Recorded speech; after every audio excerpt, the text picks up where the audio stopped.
My name is Jesaya, and I'd like to welcome you all back to the Voice of the Vault podcast, McMaster University's meme and media podcast. Join with me in the Ethernet studio is former Vault president and all-around tippity-top guy, again from our media and democracy discussion. Say hello, Andrew. Hello, everyone. Thank you once again for having me. Will was supposed to be with us here today, but he's in chronic pain right now, and he kind of left the chat before he had an opportunity. You guys don't really want to hear about Will. You want to hear about this podcast. So what are we doing today? In today's podcast, we're talking in anime and manga. And specifically, we're looking at the question of deconstruction, and more specifically,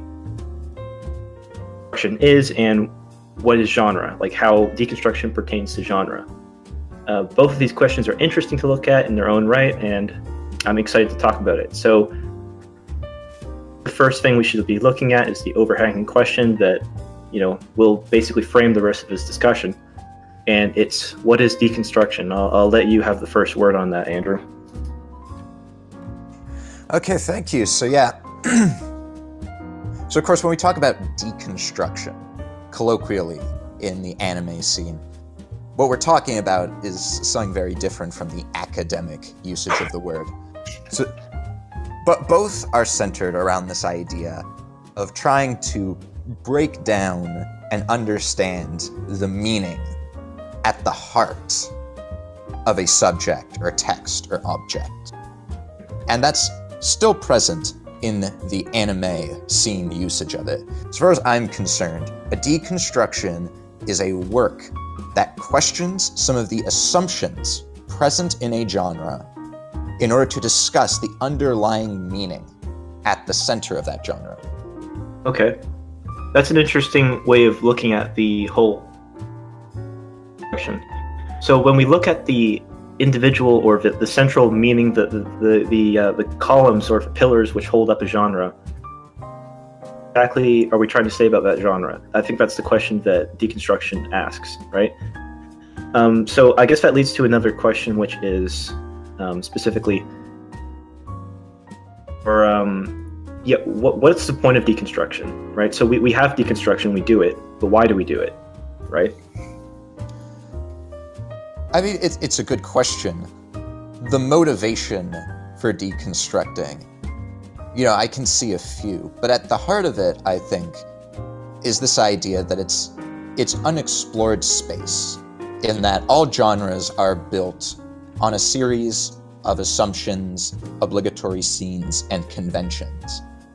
And at the heart of many genres is, of course, there's a moral to many stories.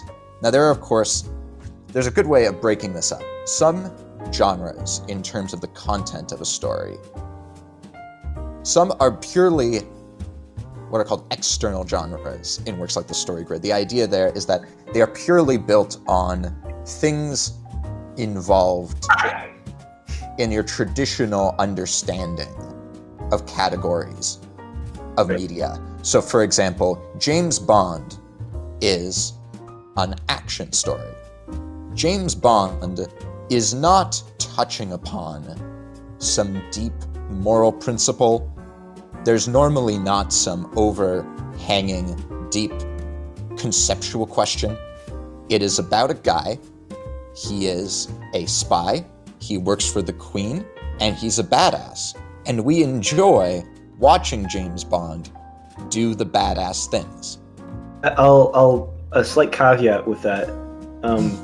One thing that I've noticed quite recently, in James Bond movies particularly, but also in a lot of other things, is that a breakdown in traditional genre in a lot of modern film, right? So, for example, the most recent James Bond and something, basically it was Q dying, everything that Bond has built up over this not working and failing and falling on its face, right? Which is interesting because it subverts the idea of Bond badass that can basically do anything. You don't doubt that. There's been a shift in recent terms between heroes which and the notion that like the villains can also come out on top. Oh, and there's been a much more mucky version of what a villain is. Case in point, Marvel. The war is basically like the quintessential. The heroes lose, which is an interesting thing. But anyways, I'll let you continue on that. No, it segues properly into what I'm getting at. You see, with a lot of media nowadays, that they're touching upon more deeper and philosophical ideas. Not necessarily in an academic way, but they come about, and they come about for a few reasons. One, of course, is that it gives you more meat to work with, and it also allows you to get around one of the great limitations. Writing a good James Bond movie is actually very difficult, because all you have is the obligatory scenes that involve an action story, and you have to innovate on decades of people writing James Bond stories and other spy stories and other action stories. You need to somehow, reinvent, a new, both surprising yet inevitable twist within that genre. And that's hard as time goes on. And so one way that you can get around that is you involve what I call an internal genre. And an internal genre is what we think about when we talk about, a character having an internal growth within a work of fiction. So coming of age is an internal genre. Coming of age sits alongside other genres. You can have a coming of age in a mystery, in a thriller, in an action story, in a sports story. They can go alongside each other, and they usually operate in parallel. And so when we talk about a deconstruction, I'd argue what we're actually talking about, it's on this internal genre. It's about the implicit ideas that exist within it, and it's about the kinds of ideas that are commonly expressed. The Western, for example, has clear ideas behind it. And some of those, just like with James Bond, even though it's mainly an action story, there are implicit statements being made about power, about force, and the like. And we can deconstruct those, or we can look more deeply at these kind of internal changes and utilize internal genre as a means of deconstructing. So I think it's important that we recognize the two-faced nature of genre here. Would you think it's fair to say that deconstruction, in the way that we're trying to define it here, is a manipulation of the external factors, like disguising a story in its external, manipulating the external ways that the genre works in order to make a commentary about the internal genres that support that kind of external, what's the word, shell, I guess? I'd say sometimes it is about, I'd say it involves both ways. Because, of course, in James Bond, even though it's just an action story, there are implicit statements being made there. There's the fact that James Bond works for the Queen and is a badass in some way validates and legitimizes the authority of the Queen. And so sometimes a deconstruction can attack that element, those unspoken parts of the external genre. Other times, of course, you can use it as a means of taking a character and the audience through an internal genre that makes a broad statement about some of the themes that normally get unpacked within an internal-external genre combo. Most fiction involves both these elements. Most genre fiction has an internal genre plotline and an external genre plotline. So a large part of the deconstructionists' work is to figure out exactly what they want to specifically analyze, whether that be, parodying the external features of a particular genre or and critiquing those implicit ideas hide behind the external factors in the genre is what we're trying to do here. Yes, and that, of course, it leads to the fact that it's very important that we understand the genre being deconstructed in order to make sense of a genre deconstruction. Yeah, that's like actually a great segue into what I wanted to do next with the podcast, which was, we agreed we wanted to talk about some various anime tropes, various animes specifically, and to look at the genres which they're working off of. And these animes specifically are well known to be deconstructions. You picked two, I picked two, so we can start with yours, I guess. The two that you wanted to do specifically were Madoka Magica and Evangelion, which of the magical girl genre and the mecha genre, respectively. Let's start with Madoka Magica. I watched a little bit of it up until around where Mammy died. I was watching it earlier, but with all the stuff I've been doing recently, so I'll let you carry on with the analysis of the whole Mahou Shoujo genre, and then a little look at Madoka's particular story arc. But before we dive into this, of course, one of the things that I mentioned is that in order to understand a deconstruction requires that you understand the genre. Now, I've watched quite a few magical girl anime, but I'm not at a point that I would consider myself expert. But I feel that I have a pretty good grasp on some of the overarching ideas that exist within this genre, to break it down. One more thing before I dive into Madoka.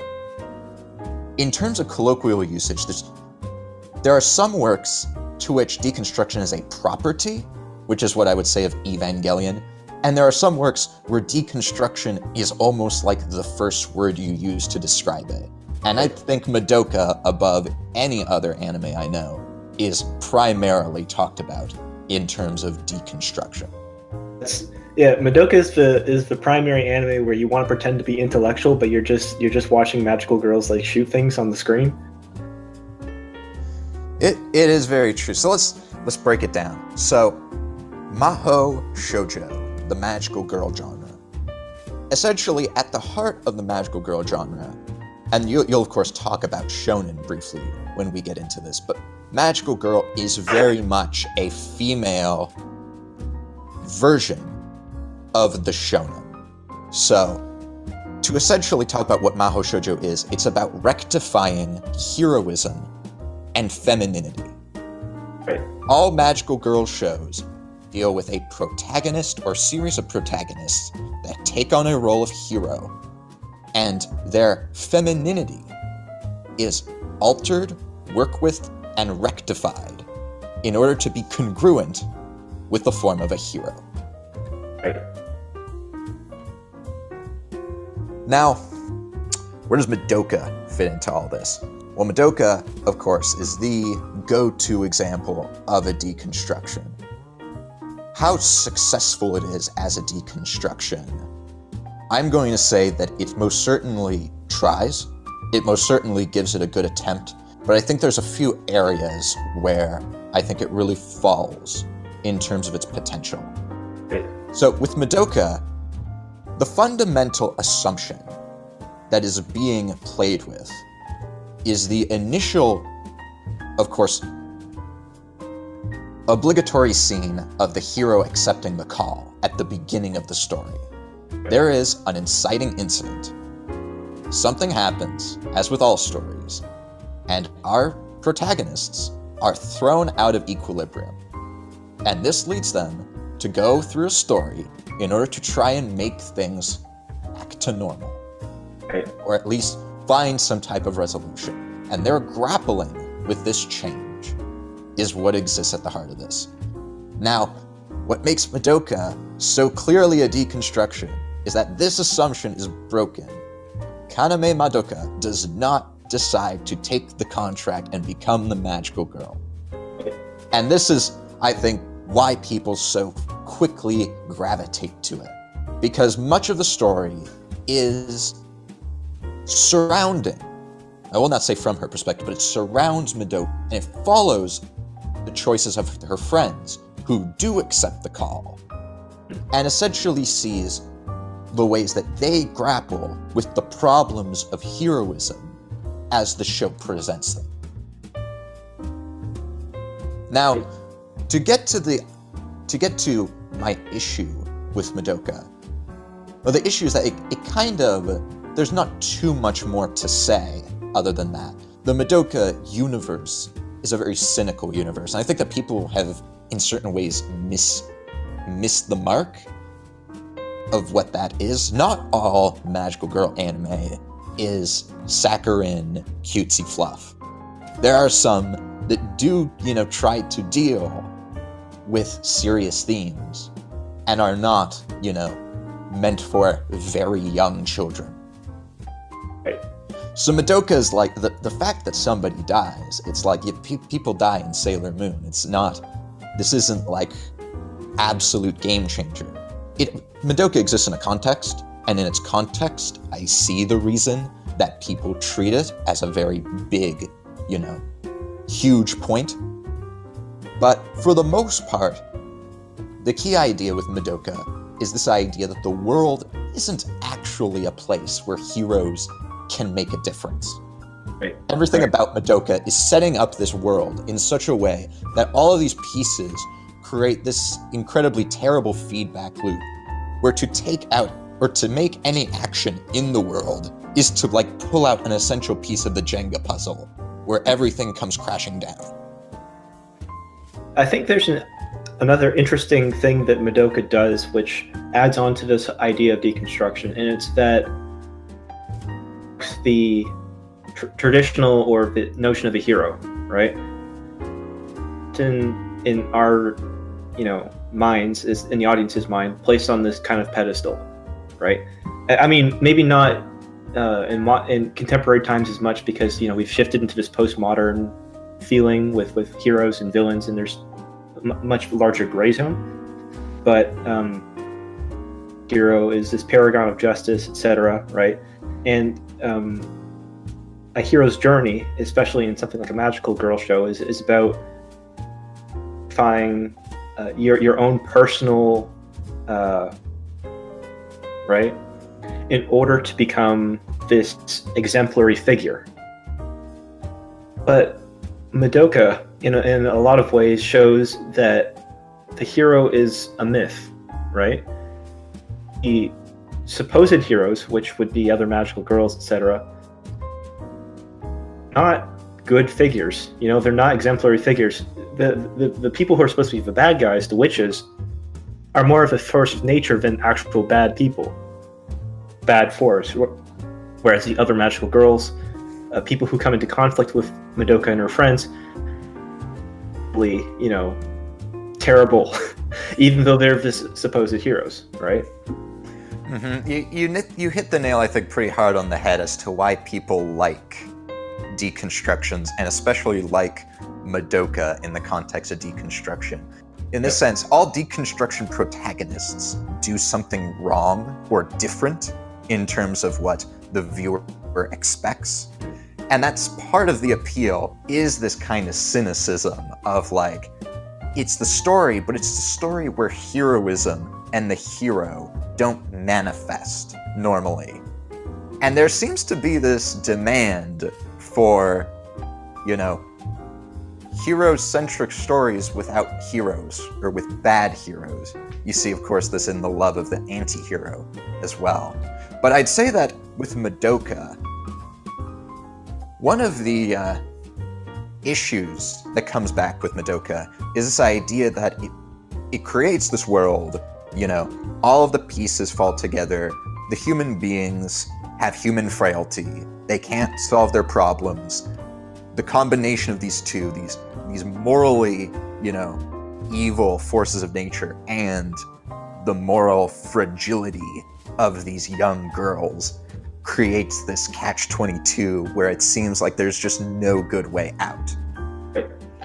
And in a lot of ways, I'm guessing that's what the show is trying to say, because a lot of deconstructions, in my opinion, right, at least when it comes to deconstructions that add a certain level of realism to the genres that they're talking about, and Watchmen, for example, make commentary on what we as the audience would actually do in situations like that, right?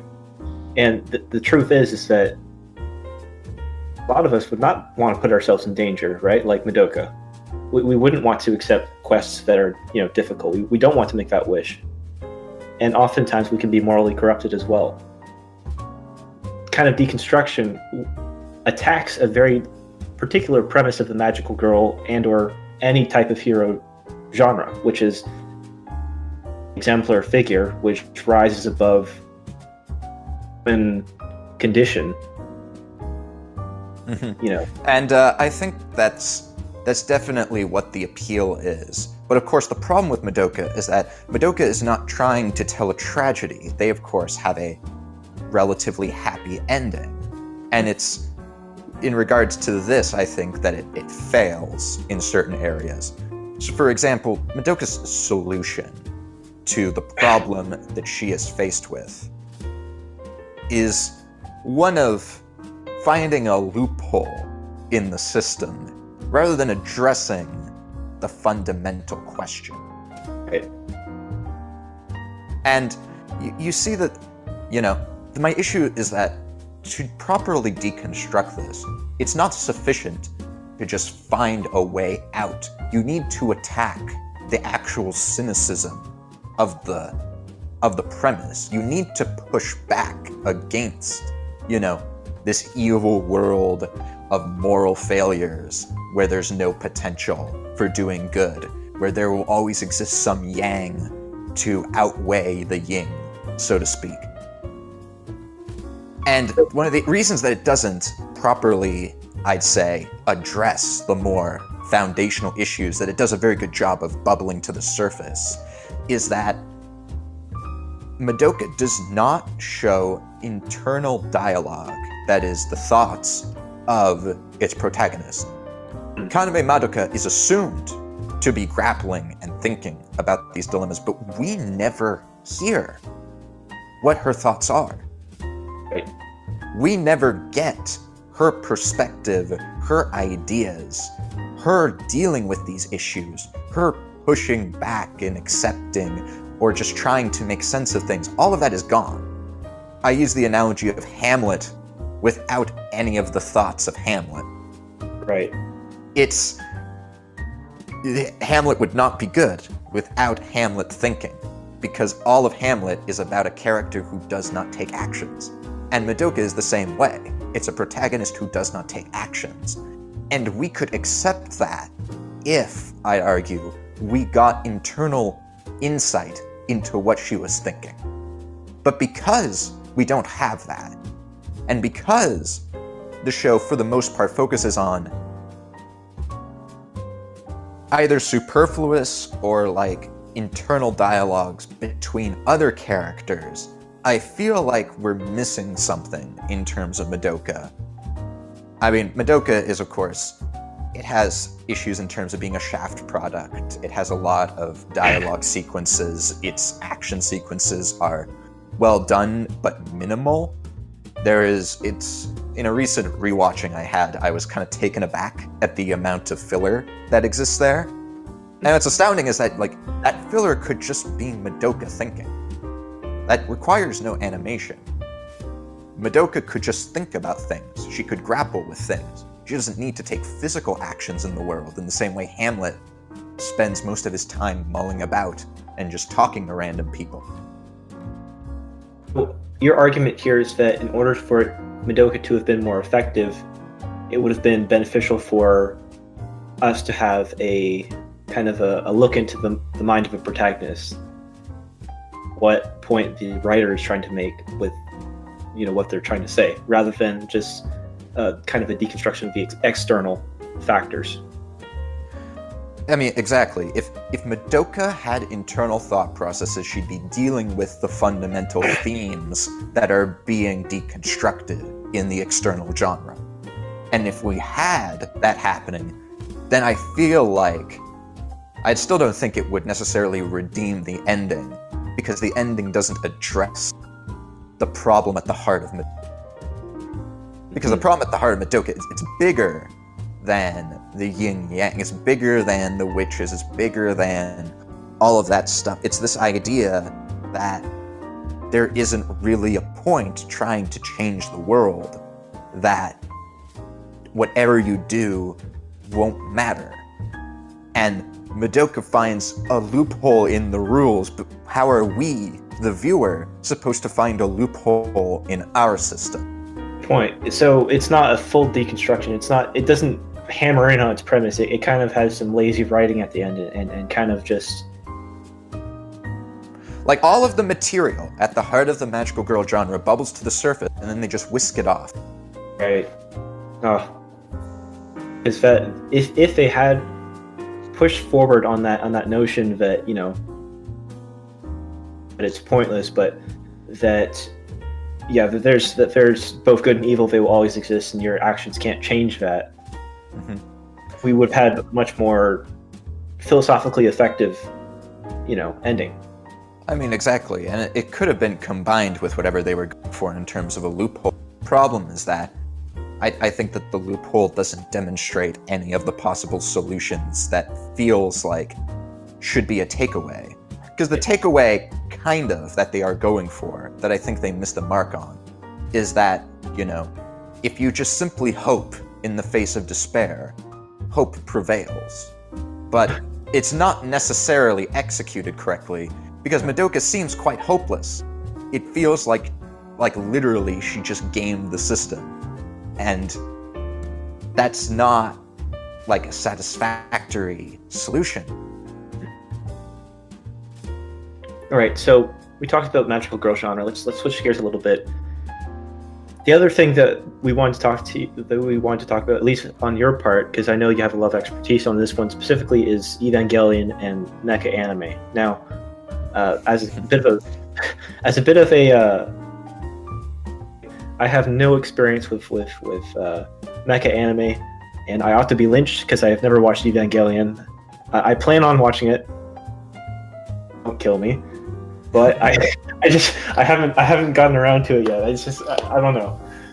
It's a meaty boy, I'll tell you that much. First of all, Evangelion, deconstruction is a property of it. There is much going on in Evangelion, such that to treat Evangelion as deconstruction the way you treat Madoka as deconstruction, I feel, is almost offensive. Evangelion has a lot going for it in a lot of different ways. Nonetheless, there are quite a few things that are going to be similar in terms of my recounting of Eva and Madoka. At the beginning, after the inciting incident, we have a protagonist who, once again, refuses the call to action. And likewise, we don't actually get too much in the way of internal dialogue throughout the series. I'm going to quickly try and explain what distinguishes Evangelion from Madoka. It's a few different things. Before you do that, actually, could you give me a little, 20-second recount of exactly what happens in the show so I can follow along? Of course. So, mecha. The mecha genre, I'm even less of an expert on the mecha genre than I am Magical Girl, but I can pretty clearly say that at the heart of the mecha genre is masculine heroism and grappling with the idea of technology. It's this idea of, can technology solve our problems? Can it be used to deal with threats? And can it overcome nature? This idea of pitting technology versus nature is very, very much a reoccurring theme you see in mecha shows. Sometimes it's technology versus technology. It always ends up being about technology's intersection with either human nature, physical nature, like the natural elements, and sometimes that nature is manifested in other people in mechs. Now, Evangelion, like any traditional mech story, there exists robots that can be piloted, in this case only by a specific group of young individuals. You have to be below a certain age. Shinji has a father who is in charge of one of the administrations involved with the creation and use of these machines. He has a very estranged relationship with his father. It seems emotionally neglectful. He he feels very hurt by the, at this point, unspoken events of what existed with him and his father. And it seems very clear that neglect is a very key theme here. His father reforges contact with him, but it seems quite clear, even to Shinji, that he is using him to pilot the robot. Right. And he is very upset about this, because he, unlike a normal hero, does not want to accept the call to action. But, unlike Madoka, because the act of piloting the robot is not a binary, like, it's not a situation such that once you get in the robot, you can't get out, unlike Kyubei's contract. Because of that, Shinji does end up piloting the robot many times. He usually doesn't want to, he usually feels forced to, though it is explicitly stated, no one is forcing him to do it. Right. Now, what allows for Evangelion, first of all, I don't think that the TV series fully escapes the same type of criticism that I lobbied against Madoka. Evangelion, by and large, you've probably heard, even though you haven't seen the show, that the main character, Shinji, is a whiny bitch, and people don't like him because he's a whiny little bitch, and why doesn't he just get in the damn robot? And I'd say that, well, many fans would probably, scoff at this, like, beneath them criticism. I think that it captures something, and I think that there is a kernel of truth in there. Because we never see a clear picture of Shinji's internal life, Right. we don't have the means of developing the kind of empathy necessary. Now, I think that Hideaki Anno, the key brainchild behind the brains behind Evangelion, he's purposefully doing this. He's purposefully trying to keep hidden why it is that Shinji just won't step up to the plate and do this.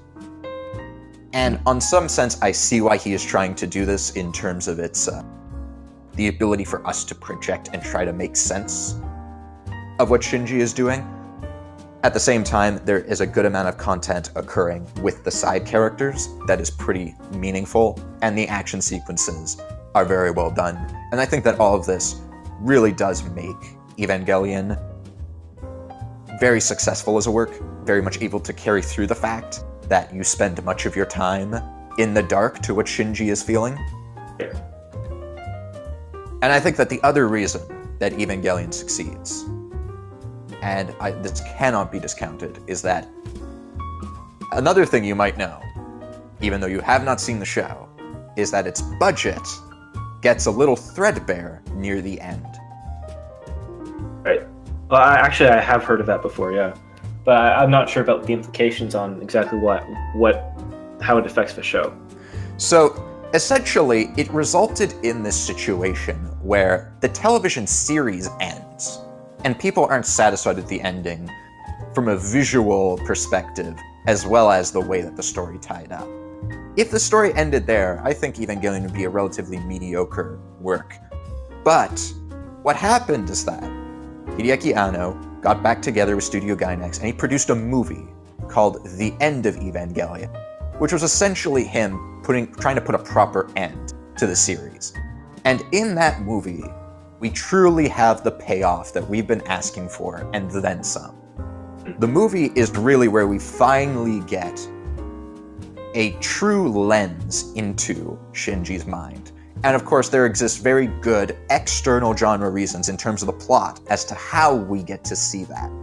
And it's in terms of the way that it is conducted that we realize it really does relate to what Hideaki Anno is trying to deconstruct here.